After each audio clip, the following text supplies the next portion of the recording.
Pananga ndakuchimanya, pananga ndakuchibata, ndakuchisota tambo, vakadzikata, vakandikata mudota, naundadzoka sudurukai, sudurukai. Handina time, sudurukai, sudurukai. Ndanga ndakatoiza, ndakatochila, ndakatomirira nguva, naundaradzika mita, handimbokuita, nyangoti pise zuva sudurukai. Okay, rekuimbisa It's Culture T. Then star rangu cherichero, Andrew. Uyu ndi Andrew anobva kwaZvimba.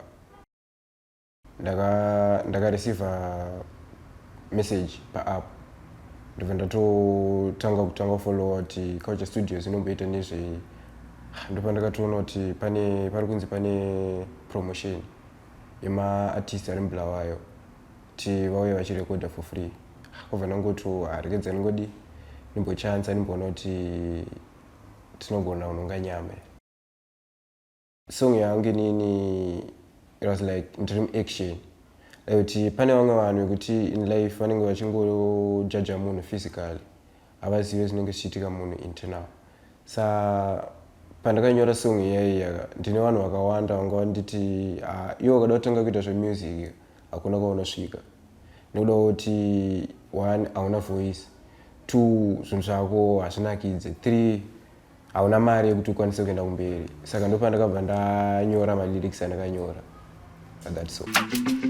Yo, It's Culture T.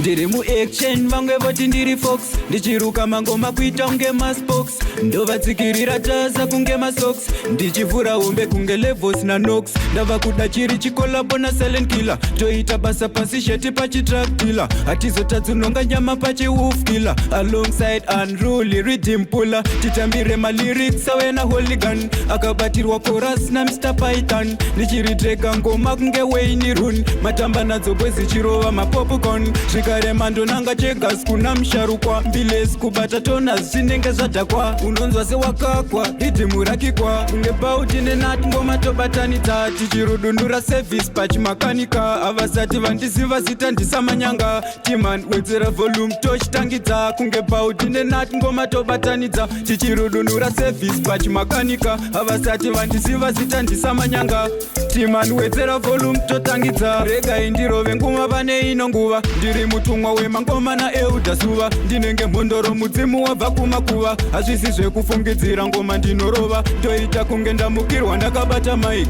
woona tuma baby twakukanda zvimalaiki, ndinenge ziso rekondo handira sesaiti, ndino